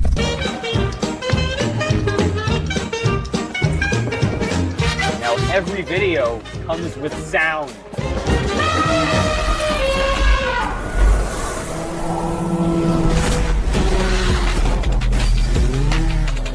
Sora 2 is also the state of the art for motion, physics IQ, and body mechanics, marking a giant leap forward in realism.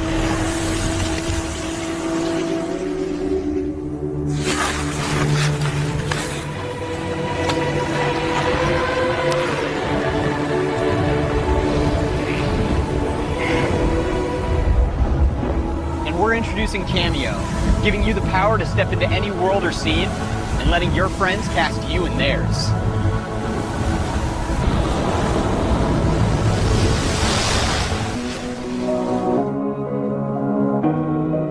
On the path to AGI, the gains aren't just about productivity. It's about creating new possibilities. It's also about creativity and joy. 1, 2, 3, 4.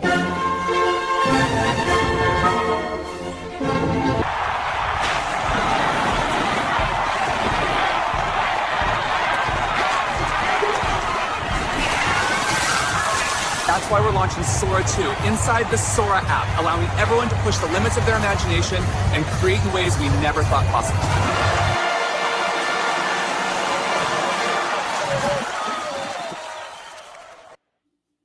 Okay.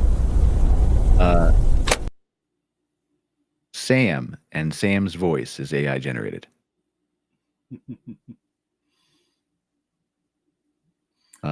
Not any more of that specific video, no. Like all of it, everything, man. Like if you watched, you remember? Did you see the wave video in there that was in there? Mm-hmm. The fucking hole at the bottom of the rock. Like it knew the physics of the wave crashing into that rock would cause water to go into the hole and out the other side, and that like it had to know physics to do all that. Okay, so like. I don't know how many times we said like good luck telling what's real, but what the fuck, Scott? Oh, okay. Now that's not the worst part, Scott. The worst part is that this is a fucking app on the Apple App Store right now, and it is #1 on the Apple App Store, and it is still invite only. You have to have a code to access it. We think maybe it'll be general availability like next week or a week after, something like that. Nobody really knows, right? Still invite only. It's already #1 in the store. What this app does is it basically is a clone of TikTok, and it allows you to, when you open the app and you register for it, you scan your face, like up, down like this for face unlock, right? So it clones your face, and then it clones your voice by having you talk a few words. And then you can put yourself into any video you want simply by typing it. And you can choose then to share your likeness publicly with your friends or your network so that they can also use your likeness to create videos with them or just you, and whenever a video is done that's created with you or your friends, you're automatically tagged in it so you can see everything that you've been in. If your likeness is used in something that you don't like, you're apparently able to delete it, although I haven't played with it myself to verify this, right? So you can literally take any scenario that you've wanted to be in since you were a child, or anything you can imagine yourself doing, and just prompt it into existence. And then you'll tag all your friends, and like this is about to be, like you think TikTok has attention. Everyone, like why would you not go here? Everything is going here. You wait and see. This will have 500 million users of this app alone if they wide release it by the end of the year, if not more. Like everybody will be on this fucking app, and they'll be creating content. Because why would you want to scroll through TikTok with content that's not about you, when you can create content with you and your friends in anywhere in the world or on the moon in any fictional scenario with your buddy or your friend or your mom or your dad getting like whatever, right? And then how does this change how campgrounds market their businesses? What does this do to influencers? We'll talk about influencers in a second, but I'm going to steal some content from a guy. I'm not really going to steal it. I'm going to give him credit. We're going to play this video. It's a 6-minute video, but it's Casey Neistat He's a really famous YouTuber, and I don't know, probably I'll get a copyright strike for playing this guy's thing, but like I'm giving it, like, go follow Casey Neistat, right? Like I put out a post on LinkedIn explaining this about what it was going to do to social media 2 days before this guy released his video. But this guy, I think, is the most articulate video I've seen of it, and he gives examples. And so I think this is important enough to watch. So check this out. Anyone. Sora will grab B-roll while we drive. Traffic, and you're supposed to be driving, not training an AI. It just makes video. I'm not pointing a camera at anyone. Sora will grab B-roll while we drive. Why not? It runs fine on my phone. Is that crazy?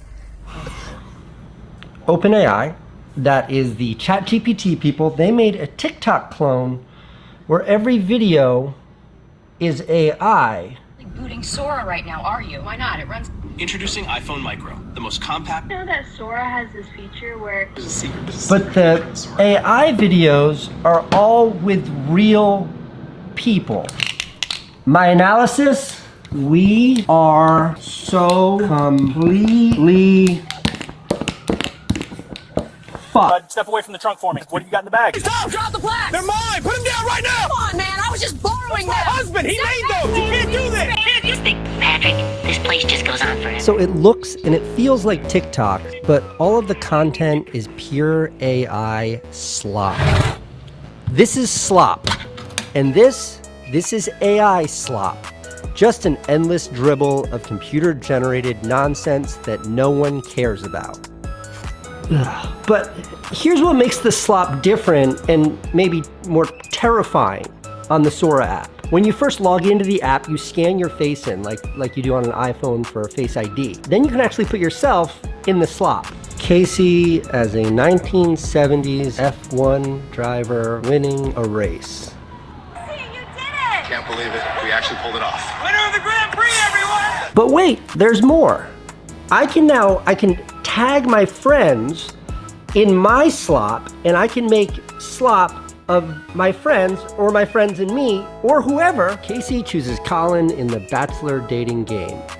From the first day we met, I knew there was something different about you. Tonight, after everything we've shared, my heart's telling me where it belongs. I want you in my life. Will you accept this rose? Are you serious? From the first day we met, I knew there was something different Look, I chose you in the bachelor. I love this. My heart's telling me where it belongs. I want you in my life. Will you accept this rose? How much time are you guys spending on the Sora app? Too much. Too much. Too much. Way too much. It's all I want to do. And you don't think that like the AI slopness of it's gonna get boring? No, I think because it'll get better. Yeah. But you don't think people are gonna get sick of the fact that it's AI? No. Because it's yourself. You're inserting yourself into anything. Yeah. Like it's me being able to do everything I've wanted since I was a kid. Oh man. What does this say for the future? It's f***ing over. Yeah, it's over. So there are some obvious concerns like, bullying. If kids use this to make videos of their friends without their consent, they misrepresent their friends. You have people saying things they otherwise maybe wouldn't say. And when my wife first got the app, she typed in, what would it look like if I got Botox? Right, tiny poke right here. Mm-hmm. A little bit of Botox going in. Not bad at all. Look how big that needle is. Tiny needle, quick pinch. A little pressure here. A little nervous, but excited. Now, she's a grown adult, so that's not that big of a deal. But when I think, what if... Oh, sorry. But what would it look like if my 10-year-old daughter started asking the app to make videos of herself getting Botox? I mean, at minimum, that would freak her out. Do you have a funnel, like a kitchen funnel? In the back, left side, all the way to the end. Okay, thank you. You don't have a huge funnel, do you? Alright. But as a filmmaker or YouTuber storyteller, I have maybe less obvious concerns about this app. So as a filmmaker, it calls into question so a funnel, the top part, the big part, is the total amount of content being made. And the bottom part, the little part, is the amount of good content being made. From the dawn of cinema until 1980, it was really hard to make content. Think making pictures is easy? Back in the 30s, it was a grind. You needed the idea, an education, you needed money, you needed gear.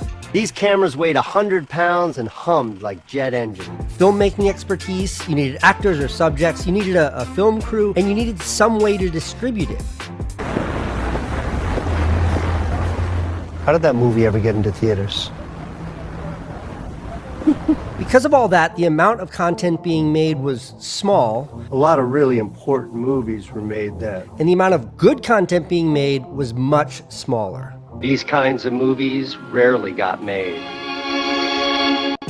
Then in the 80s, everybody had cable and a lot more stuff was being made, but the amount of good stuff being made, still small. Then in the mid-2000s, a cataclysmic shift. The video sharing website YouTube was invented and launched this very day. YouTube meant not needing a ton of money, no film school. Most importantly, you didn't need distribution. All it takes is a single click.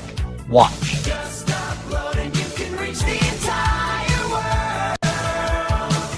No crew, no expertise. You only needed an idea, something to record it on, and usually some people to help. Ow! Charlie, that really hurt! Then you throw TikTok in and you barely need anything to create. The top of the funnel got huge, but the quality of the content...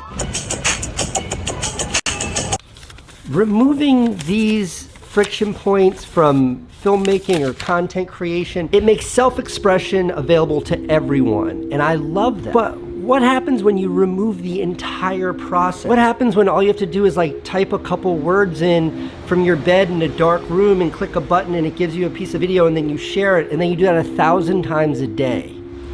If all you have to do today is type those words into an app and click a button and it gives you a TikTok video in 1 second, then like YouTube can't be far behind where you just type in the YouTube video you want to see, you push the button and boom. Okay, quit your job for 100 grand. Last person off the island keeps it. Buy every seat on a plane, give away. Post, come on, post. Good. Next one, build the biggest vending machine that gives away cars and... How many years away from Netflix? You just type in like Jason Bourne moon landing and go. Generating.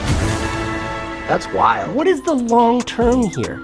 What does it look like when the funnel is so big? Over the funnel, look at this thing. It looks like somebody dropped a giant stainless steel funnel. I can't see. Slop all over us. There's so much just slop. And what does the bottom of the funnel become? There's gold getting lost in slop. Am I overthinking all this, or are we starting to turn a corner where... Thank you to the Academy. Thank you so much. I also want to thank Slop. I love you, Slop.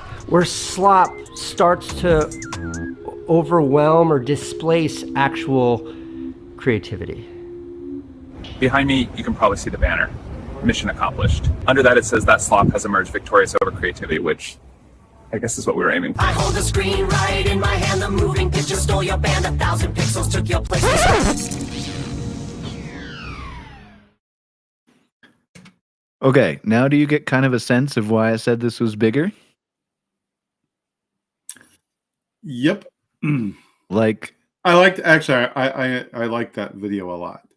Yeah, I mean, it was like, it's much more like I can put it together sort of like that, but like that was a really well-spoken, well put together video by Casey Neistat. Again, go follow him on YouTube. Really good content creator. Like, I mean, we're like all like Jessica's here like asking me how to download the fucking app while we're watching this thing. It's on iPhone. It's invite only. You gotta, yeah, you know, it's only on iPhone right now, but it's going to be on Android. But it's already the #1 app on Apple App Store, right? Like you think people are obsessed with TikTok now? Wait until they get their hands on this. Like, wait until you can create anything that you want with all the people you want, whenever you want, in any situation you want. It's just, and here's what other people aren't thinking, right? What about influencers? Okay. So the gut reaction I heard from a couple people when I first said this app was like, well, then the people who are creative will just have new tools to be creative with, right? Okay, so, and that's true, like the people, but then there's obviously, for the reasons that Casey just said, there's a bunch of slop all over the internet. Maybe the gold gets lost in all the slop. For sure it does. Depends on the algorithm, all that kind of jazz, right? But you're there in that app for slop. That's all the fucking app is slop. Like, it's good slop, right? Like, they're calling it AI slop. It's good videos, depending on your definition of good, right? Well-produced videos that look real, but like, Man, I don't know. Like what? So right now there's a push and pull, okay, between influencers and Facebook and Instagram and TikTok, right, and all these other apps, YouTube. There's a push and pull where Meta, Facebook, Instagram, and TikTok and these other platforms need to sell advertising, right? That's their model. To sell you advertising, they need to have your eyeballs. To get your eyeballs, they need to have influencers or content creators who are creating enough really good content that make you still want to open TikTok, Facebook, and Instagram in order to see that content, and then they can show you the ads in between that content, right? Are you following me? Okay. So it would stand to reason the first time you look at Sora that you're like, okay, well, then there'll just be new content creators who go over to Sora and create their channels and people will follow those and everything else, right? And maybe, except that if you look at where TikTok is right now as an ecosystem, TikTok, like, it doesn't even matter if you follow people on TikTok. The algorithm just finds you whatever the fuck you want to see. You don't need to follow anybody anymore. It just knows what you want, based on how far you've scrolled and what you've liked and what you've commented on and what you've shared and who your friends are and where your eyes go and all the shit, right? All the things. So now tell me, if Zuckerberg or whoever the fuck owns TikTok now, I don't even know. Yeah.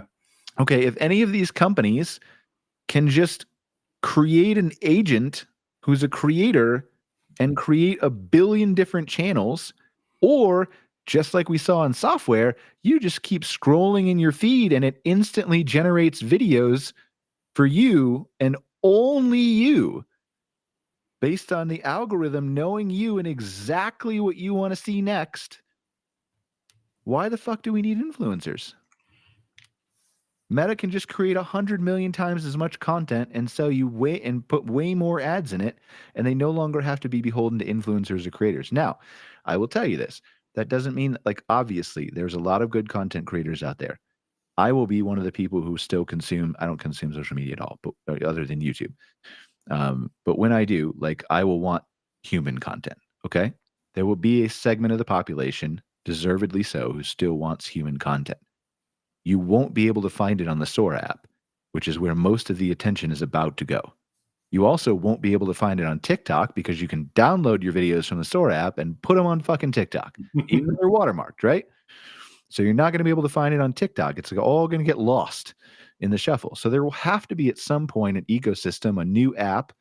Maybe it's a Meta app that they create or whatever, that is like human only.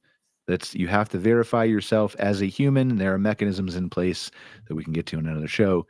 Sam Altman actually owns a company called WorldCoin that is an identity company based on the blockchain, where you have to go and like scan your eyeballs and a bunch of stuff, right, in person right now.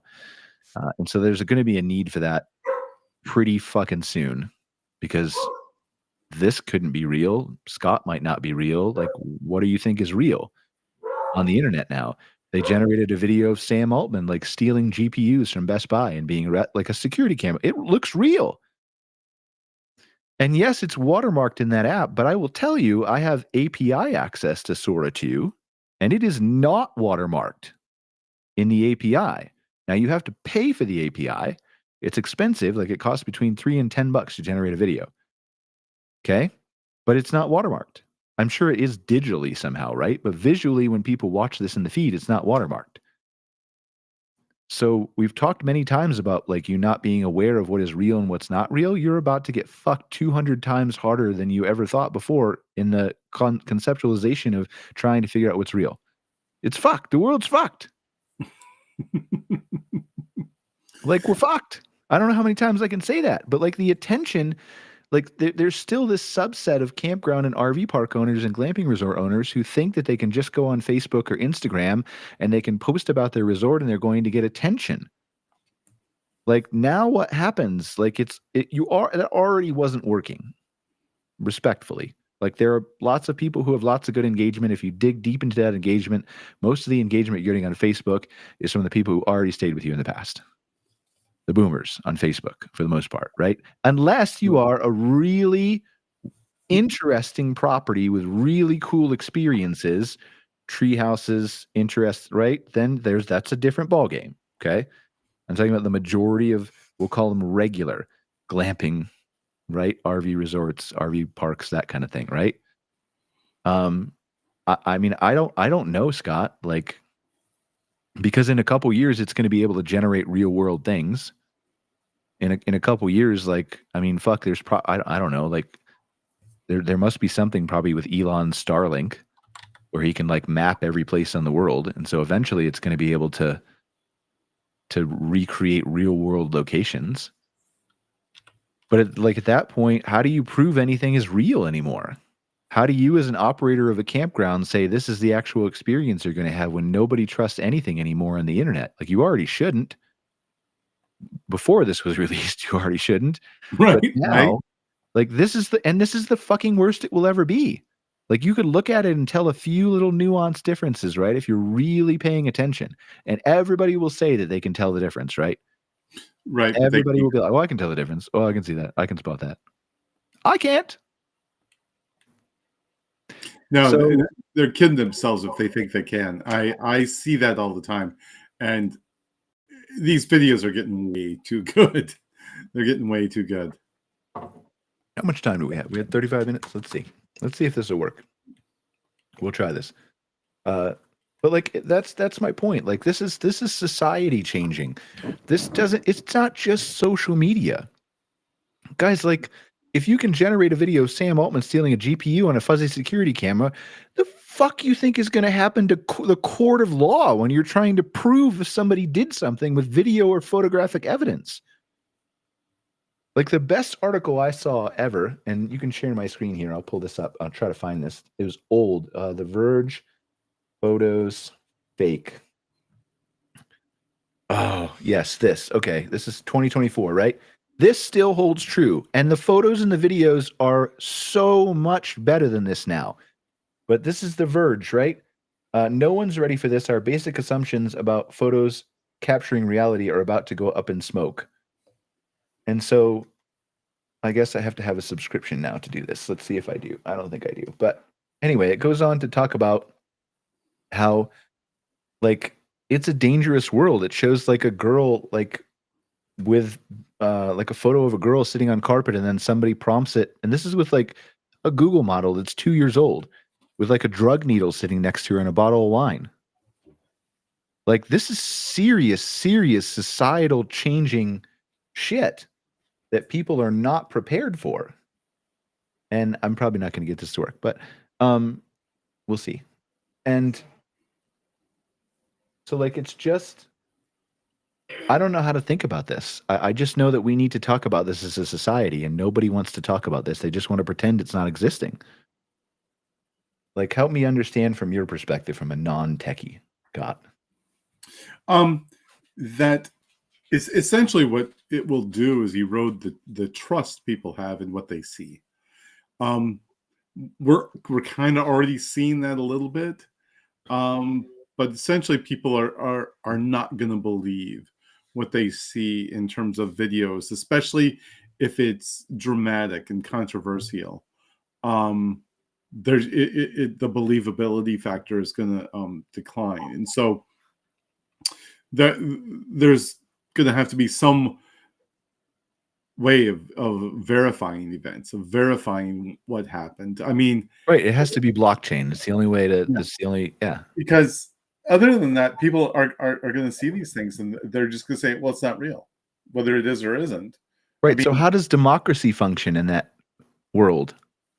And this is not me asking the question for the first time, right? This is like, y'all know Harari in his book Nexus, I think in 2016 or something, he wrote.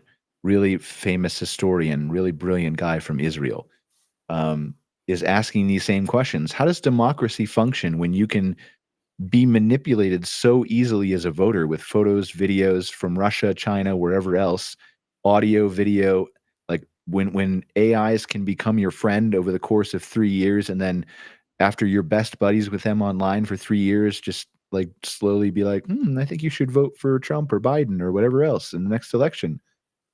How does democracy work? It's going to be serious fucking question, man. Like, I know that's crazy, but like, because people will ask the question, it's like,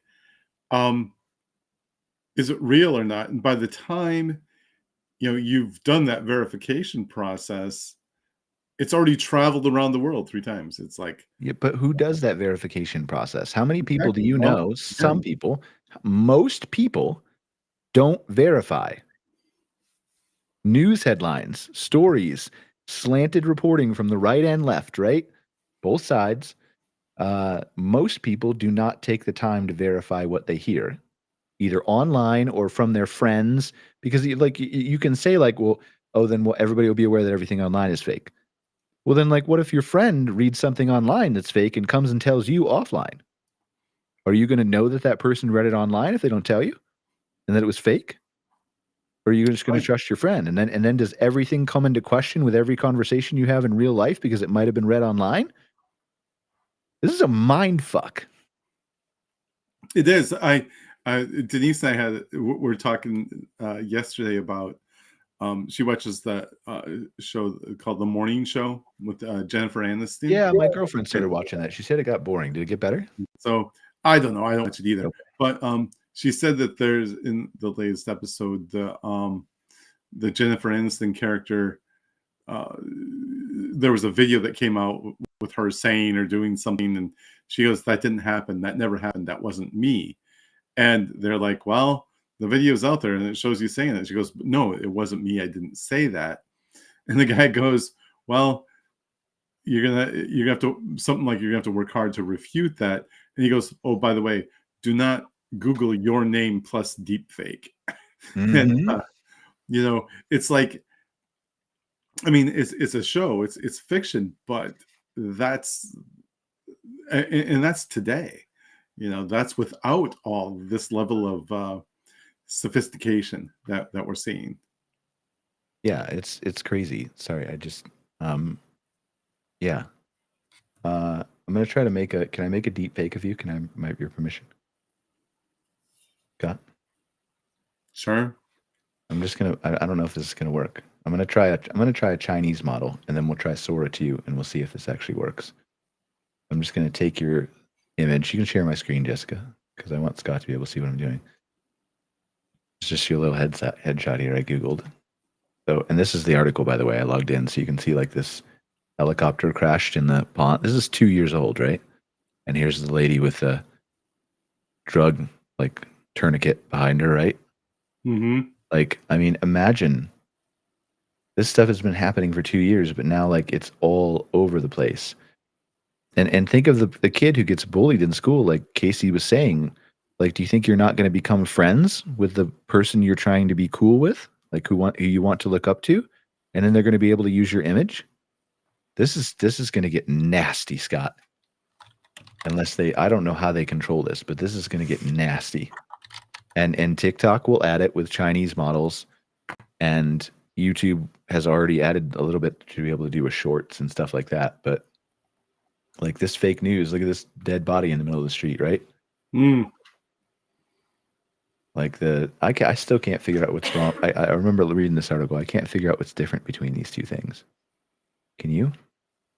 This is the one I could never figure out what's different. No, I don't see it immediately. So a real photo inside a New York City subway station edited with Google's blue. It's gonna bother me forever. Anyway, whatever. I got to scroll past it, or I'll sit there and do the rest of the show on it. But all right. So we're gonna take this into. This is just Korea AI. It allows you to access a bunch of different models. So we'll go. I think this was the one I just downloaded to view. Nope, that's not. That was the funny bird. Where did it download to? I've been called a funny bird before, so it was the one from the beginning of the first show we ever did. Oh, I remember that. Yeah. I don't know where this thing downloaded to. It's here, and it won't just open it up. It's somewhere.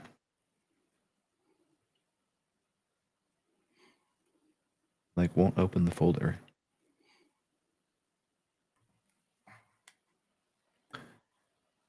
Not responding. This shows you how much I use my computer, right?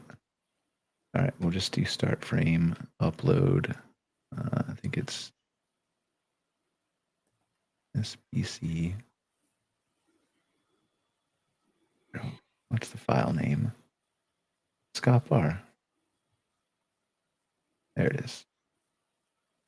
Scott Bar and this PC. We're going to take you. We're going to go to downloads where you should be. Maybe. Yes. Place the file on the destination. Do whatever you need to do. One day I'll be able to talk to my computer. I wanted to learn how to operate it. I'm looking forward to that. All right. What do you want to be doing? We're going to security camera footage of this man robbing a bank is what Jessica said. You okay with that? Jessica, who do you think I am? Yeah, go ahead. Robbing a bank. Well, it just popped into my head. I mean, I guess I look shady. Okay. It's gonna be a good one. I'm anticipating. Security cameras. Let's just do that. Let's just try that. All right, we'll do a 5-second video. It's grainy footage from old camera inside the bank. All right, so we'll try that. This is using a model called WAN 2.5. It'll take a couple seconds. And then I think we can do simultaneously, I think we can do a new session and we can switch the model down here. We'll do Sora 2. I have API access. I'm paying for this. But also I have an invite somewhere else on my phone too.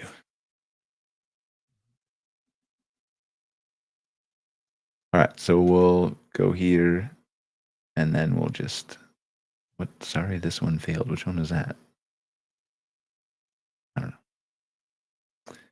Then we'll do one more WAN 2.5 and we'll see what this comes out with.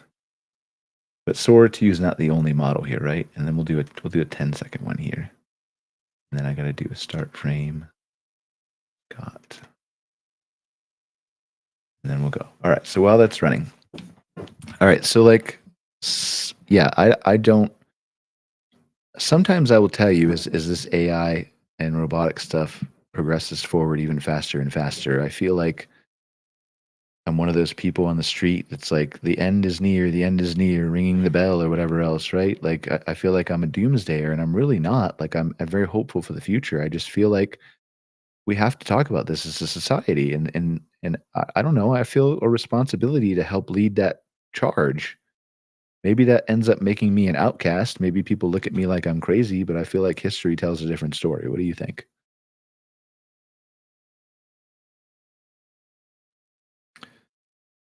You're muted. We can't hear you, Scott. Oh, sorry. What do you think? About what? I'm sorry. I missed that because I was muted. No, I said, like, I think sometimes I over sensationalize this. I'm like the guy ringing the bell on the street, like the end is nigh, the end is nigh. And I'm really not a doomer. I really think I'm like, society is way better on the other side of this. But unless we start talking about it, like, I think we're really kind of fucked. Well, it's kind of like, and we've talked about this on the show before too, that you have to ask those really hard questions. You have to put it out there and at least put it on the table for consideration. Without that, and as someone who works in research, it's like, believe me, this happens once a month probably to me, where someone will say, "Why are you so negative?"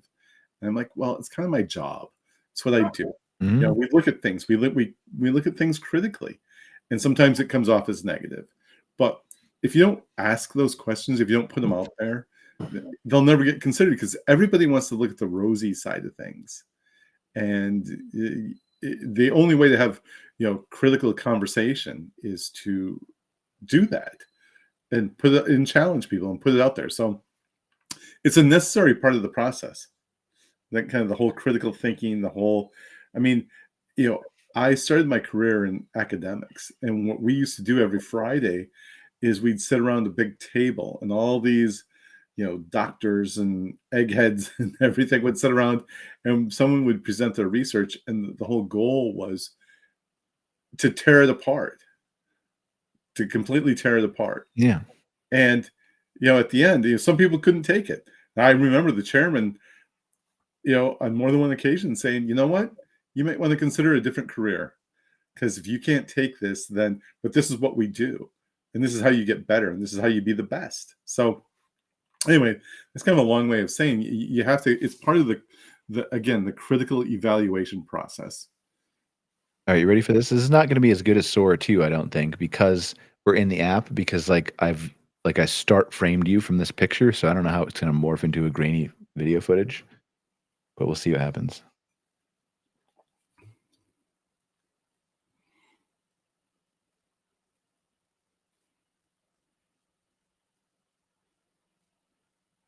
It wasn't grainy footage, but it's a bank. Like he says, you can't hear the audio. It says, give me all the money. Hold on, let me see if I can turn it up. Give me all the money now. You hear that? I've probably said that before. Yeah. But so in the Sora app, remember, like in the Sora app, it's going to have your actual face, right? Which it does here, but it's also going to have your voice too. It's going to sound like you, right? So Yeah. that was WAN, the Chinese model. I think this one's WAN too. It's just longer. I don't know. Let's see. Give me all the money now. Do it fast. I think a pocket knife. Is that a pocket knife? Give me all the money now. Robbing a bank with a pocket knife. You got to have a better plan than that, Scott. And the teller has attitude. Totally. Give me all the money now. He's just looking at you like, what are you trying to do to me? I know. I don't need that kind of attitude in my life, really. I want to. No, I'm gonna watch this one. Oh, this was rejected by OpenAI's safety system. That's interesting.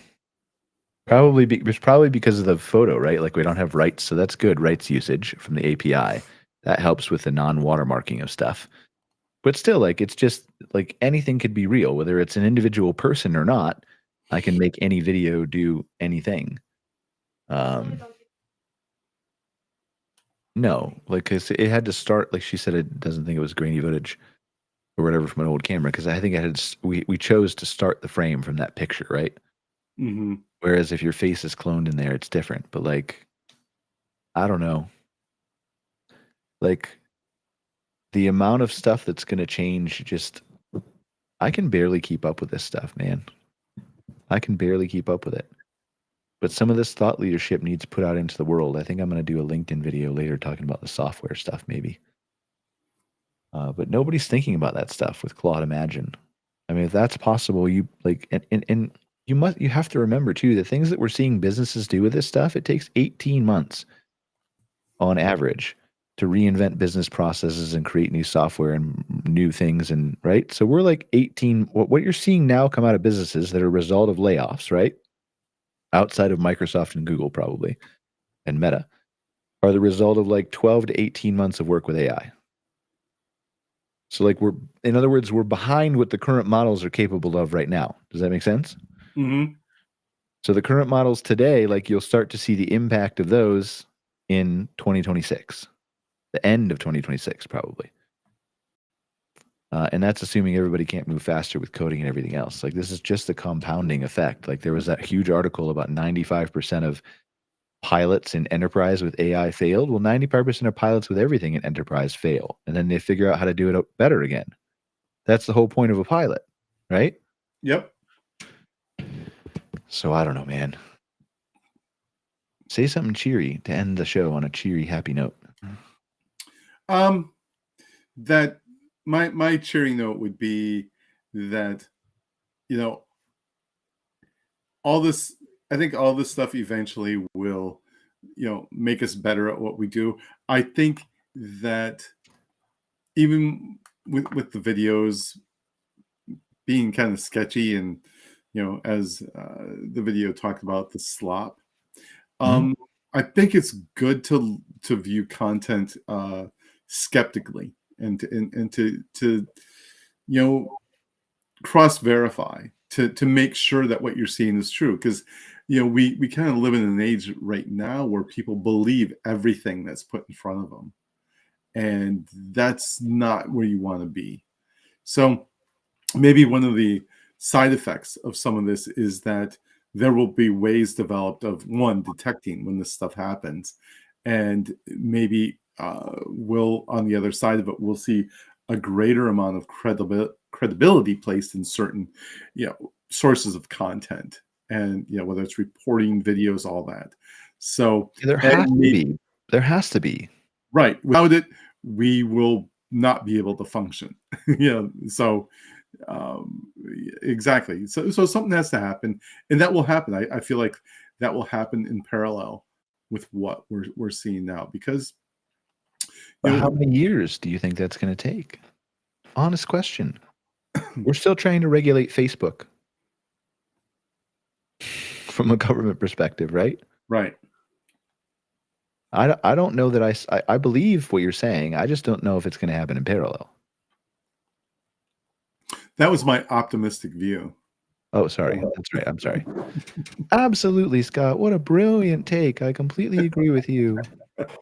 But yeah, I mean, and I'm hoping it will, because and hopefully there are people out there having these same conversations and same discussions as we're having right now, and figuring out those ways to put in those checks and balances within the system, because without it, we're fucked. So, as that video so aptly pointed out. All right. Well, should we close with our friend Greg on a unicycle? Let's do it. I did this earlier. Let's see. Greg doesn't even know this exists. Oh, he probably does if he shows up on ClickUp. I just prompted it like, I uploaded a photo of Greg here. I said, man riding a unicycle with a clown hat on. And this is what we got. Haha, watch this. I'm going to ride away on my unicycle. Haha, watch this. I'm going to ride away on my unicycle. It's pretty good, right? It is. That's there's me with a wizard hat, by the way. So yeah, like I don't know. Like nobody's really. We're good. You can stop sharing screen. We're in for an interesting ride. I think people need to buckle up and reconsider and think from first principles from all the things that are out there, and recognize that like things are going to change. They're going to have to change. It doesn't mean things are going to be worse. It doesn't mean things are going to be better. Things for sure are not going to be the same. But for all the people who are out there, which is, I think it's fair to say, the majority of people who do not like change, you better figure out how to tolerate change, because it's coming. It's not going to, no, it's not coming. It's here. And I would add to that as a consumer of information, which we all are, you should demand better. You should demand accountability. The more that happens, the more the checks and balances will be put in place. If you don't, if you passively sit there and absorb all this, you will get the shit show. But that's what history shows us people are going to do on TikTok, right? Well, again, I'm trying to end on a positive note, Brian. Oh yeah, sorry. Thanks for shitting on my positive note again, but fucking ruined it.